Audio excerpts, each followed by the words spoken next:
People never lie so much as after a hunt, during a war, or before an election. Otto von Very, very early days of the XRP ledger. It didn't involve Ripple, the company, at all. It was completely organic. Somebody opened a gateway, which is essentially a company that issues a stable coin in Chinese yuan. And there were remittance flows just immediately. There were flows in both directions. I think part of it might have been capital controls. People who really wanted to get money out of China were counterflows to the remittance flows. And they just found each other. And all of the liquidity was gone immediately, like in a couple of hours. And the liquidity just increased. And it ramped up to about $8 million a day. Since then, that's disappeared, so I don't know if it's because the Chinese government crackdown or just exhaustion, but there was and I think also part of the sort of on-ledger liquidity was kind of not popular today like it was back then. This was kind of during the crypto boom. But it just completely organically, people who wanted to move money into China found people who wanted to move money out of China, and they set up their own like netting system directly on the ledger with nobody managing or running it. But you need an exchange to do that, right? Well, in this case, it was quite interesting. So you needed three components. So you needed some way to get yuan on and off the ledger, and there was a company in China that basically what they did is effectively they issued a stable coin. So you would give them yuan and they would issue a digital asset and vice versa.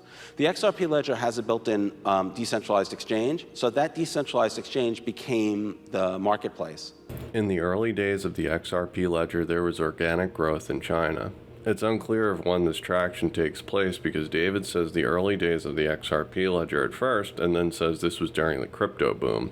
Regardless, perhaps this is why the People's Bank of China met with Ripple in 2017 to further understand the tech. The XRP ledger is decentralized, jurisdictionless, and politically neutral. What if China's financial giants were testing the XRP ledger for their own platforms, keeping the integrity of walled gardens and building their own solutions like RippleNet? On the US side, what do we have? I mean, if we had national champions in the US, which we don't, of course, Ripple would be it. Financial inclusion, mobile payments, all of those issues that Sandy was just talking about, China is in the lead. You know, we talk about the tech race with China. In this area, they are just ahead of us. Sandy said that in 2017, something like 22 trillion of transactions were done through mobile in China. Well, last year it was over $45 trillion. That's more than twice as much as when you add up all of the transactions that Visa, MasterCard, and PayPal do. That is just by comparison. So China is clearly in the lead. They've also done, and it's gotten a lot of press recently, they've just rolled out pretty much the first big country digital currency, central bank digital currency, the digital yuan. And it's going pretty well. They've done 6 or 7 million transactions, billions in RMB value. They're still in the testing phase. It's an interesting system that's helped with financial, exactly as Sandy talked about. Many Chinese have bank accounts, and this is one way to get them into the formal financial system. This being China and an authoritarian country, it also has a little bit of a dark side. So there's no privacy at all. All of the data is centrally controlled. And the Chinese central bank now, with any transaction with the digital yuan, has perfect insight into who is sending what to whom. So that means no dodging the capital controls when people are trying to get money out of China. It means that you can discriminate against people if they're not high on this Chinese social credit score. You can surveil them financially, all of those things that in the West we wouldn't really like. But it's moving ahead, and it's moving very quickly. Anya Manuel, co-founder and partner at Rice, Hadley & Gates, also a Ripple board member, specializes in China-U.S. relations. She's a former diplomat, and the partners are former National Security Advisor and former Secretary of Defense. We are in a technological Cold War and race with China. 45 trillion payments were processed through mobile payments like WeChat and Alipay. That's twice as much as Visa, PayPal, and MasterCard combined. China has already issued their central bank digital currency. They're aggressively moving forward with the digital transformation and are reaping the rewards of what the tech has to offer. To acquiring and moving the means of circulation.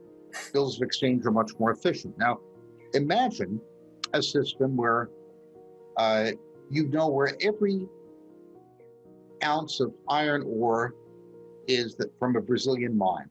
what container it went to, what ship it's in, what foundry it's going to in Harbin, China, what rolling mill it's going to, what warehouse it goes to, and where everything is continuously.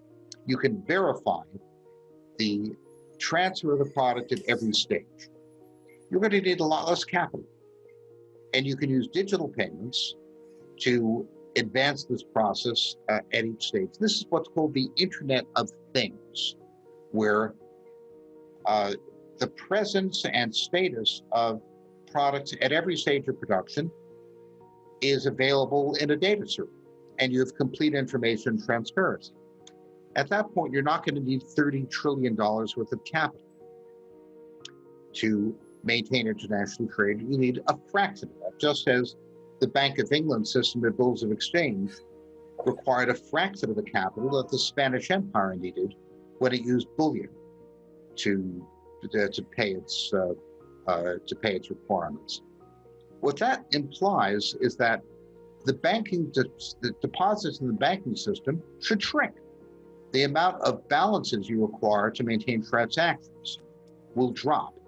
Now, as it happens, because the dollar is the world's reserve currency, most of that $30 trillion is an interest-free loan to the United States of America. So that source of financial support for America will shrink. The role of reserve currencies, as we understand them, will shrink because we won't need as many reserves. Technology will replace the reserves. So this is not a financial story as such. It's a real economic story. The advent of smart logistics, of big data, of the Internet of Things will simply make the role of banks less important, reduce the deposit base, but because that's the foundation of the dollar as a reserve currency, that reduces the power of the United States. It's not as if the Chinese want to take the RMB and replace the dollar and do what the dollar is now doing. They're doing something entirely different, which will transform the system and make the dollar less important. The banking system currently works by locking capital, and the dollar benefits due to its reserve status. With crypto assets and digital currencies, there is no need to lock capital. The transactions can be settled instantly. The reserve currency status will shrink due to instant settlements. Trade FX platform, FX conversion, banking as a whole will be replaced with technology, and the traditional banking systems will fundamentally evolve into networks with tokens. China is the second largest producer of goods in the world. If they're moving forward with this technology, any nation that purchases China's goods will use their platforms that offer instant settlement on delivery. This will free up the world's capital, and that capital can move elsewhere. This is a positive for the globe as a whole, yet a negative for the U.S. Perhaps this is why the U.S. has been the laggard in this revolution. And an important piece of this, the China digital yuan, is that it also allows cross-border transactions, so international payments, exactly what we do here at Ripple, without touching SWIFT or the international correspondent banking system. That is super important because through SWIFT, the US and the West has basically had a system in place. If you don't do what we want, Iran or North Korea, you won't have access to the international banking system. People won't bank with you. Well, that is becoming less and less powerful, partly through the digital yuan and partly through other innovations where people are just going around SWIFT because it's slow and inaccurate in all those ways that Monica and Christina are about to talk about in bringing payments out of the digital era. But this is a really key point because Ripple is really at the cutting edge of this. So you guys should all be really proud to work here. 75% of big global banks, especially US ones, are pulling out of the international correspondent banking system. It's just too onerous. The regulatory requirements are too painful, and people say, well, it's not worth it. Why should I have a correspondent banking pair with Uganda or Ghana or, Chile? Why should I bother? And so new innovations like the Chinese digital yuan, like the big payments platforms in China could take its place. On the US side, what do we have? If we had national champions in the US, which we don't, of course, Ripple would be it. we could be on the really positive side of this as we start gaining traction. And I don't have to tell you all because you work here and you help make this happen every single day, but we're designed as capable of disrupting illicit transactions. We do full AML, KYC. We can counter corruption in developing countries because instead of sending cash, people are sending assets digitally. We're helping with financial inclusion, all of that while safeguarding privacy. And what's stopping us? In the US, I think through no malicious intent, but if you look at the maze of people who regulate people like us, fintech companies, banks, et cetera, cryptocurrencies, it's very unclear. There's an alphabet soup of US regulators working with this, none of them coordinating very well, and most of them not very well versed in these new technologies or understanding of this global reality that Sandy and I just laid out.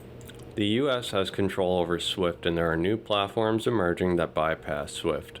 75% of global banks, especially US banks, are pulling out of the correspondent banking relationships. This is why Ripple has been promoting liquidity in exotic corridors. The banking system is fundamentally changing, and Ripple is positioning. Quote, if we had national champions in the US, Ripple would be it. Ripple is creating a SWIFT 2.0 and is following all US regulations as well as paying tax to the US. When the banking system evolves, Ripple is the US platform that can connect our commerce with the rest of the world that the US can trust and oversee. We have heard stories of foreign nations like China installing spyware to spy on US and their citizens. This is why former President Trump put a ban on Huawei. With this solution, all nations can create secure walled gardens, and when leaving the walled gardens, public ledgers are the trusted bridge. The global economy is experiencing an update, and with this update, there will no longer be a need for reserve currencies. Platforms will replace international banking relationships that offer a more efficient, traceable experience. The U.S. is destroying confidence with easy and high inflation as well as sanctions. When China trades with the U.S. and uses dollars, the dollars are trusts that are locked up for an extended period of time. Crypto is a trustless system that allows currency to be instantly converted from yuan to dollars without the need of holding dollars for an extended period of time. This is why I do not see the JP Morgan coin being a solution for international trade. Stable coins are backed by dollars and they are not trustless. After the COVID-19 economic shock, the United States put a huge amount of money into the hands of Americans. They basically threw money out of the helicopter. As an initial response to an exogenous shock, that probably was justified. But now it's $5 trillion worth, and the Biden administration wants to do more. To pay for that, the Federal Reserve took $5 trillion for almost of federal debt onto its balance sheet, and effectively created that much money. So if you create massive amounts of demand without creating supply, you're going to get inflation. That's the definition of inflation. And of course, we have the highest inflation rates in a generation. Short term, the Federal Reserve has said this will be transitory. Yes, I was saying the definition of inflation is a lot of demand and not enough supply. So we see supply chains in the United States and indeed throughout the world overwhelmed by the amount of demand. We're seeing the longest delays for delivery of goods that we've ever seen in the various surveys of manufacturers conducted by different entities in the United States. We're seeing the prices paid for goods by U.S. manufacturers are rising at the fastest rate on record. This is inflation. Now, that inevitably leads to a recession at some point, because if prices keep going up, eventually people will stop paying. All currencies are pegged to other fiat currencies. When one gets weaker, the other gets stronger. We are having supply chain disruptions because there are more dollars chasing fewer goods, and this is exhausting China's manufacturing. Our weaker dollars are making China's yuan stronger. Weaker currency means our exports are more attractive and our stock market will increase in value because businesses are repegged to weak dollars. Our monetary policy has a ripple effect in the global economy. What happens when fiat is unpegged in relation to other fiat fiat. This is the next-gen financial system. Crypto assets replacing reserves. Economies can expand and contract without affecting the global economy. Currency wars, trade wars, tech wars, there is a peaceful solution that lies in trustless systems. In the future, cybersecurity will be the foundation for trustworthy technologies and businesses to help the economy to bounce back from the COVID-19 crisis. Governments, enterprises, but also small business will continue to need innovative ways to build and give access to services. In many cases, this means further connecting services and data, creating completely new digital and expanded digital ecosystems. This demands an understanding of cyber risks these new systems will face, and proactive efforts to build those systems with security by design principles in mind. But it has also opened us up to new challenges. One of the most important among them is how to ensure digital technologies and communications are safe, secure, and trustworthy. We are seeing cyber attack after cyber attack. With crypto distributed systems, most cyber attacks are fundamentally impossible. The world is evolving and nations around the globe are updating their platforms for the Internet of Value. Ripple is a U.S. company that can aid the largest economy in the world to catch up to the rest of the world and develop trustless systems. High inflation, trade wars, currency wars, the dollar is at risk because the banking system is fundamentally changing. This happens with or without Ripple. China is moving forward with digital currencies and crypto. Reserve currencies will be studied in history books. XRP could be the middle ground between the US and China. Nobody has to hold it, it just instantly swaps currencies. A trustless, jurisdictionless bridge asset that China fintech giants can develop their own walled gardens that speak to the XRP ledger. The correspondent banking relationships are diminishing and XRP's liquidity in these corridors. This allows the giant economies to transact with underdeveloped nations. Underdeveloped nations are projected to make up 60% of world's GDP in the next few years. There is a need for these nations to transact with the powerhouses for imports and exports. They won't be able to transact on the legacy systems. Anyone who has ever looked into the glazed eyes of a soldier dying on the battlefield will think hard before starting a war. Otto von Bismarck.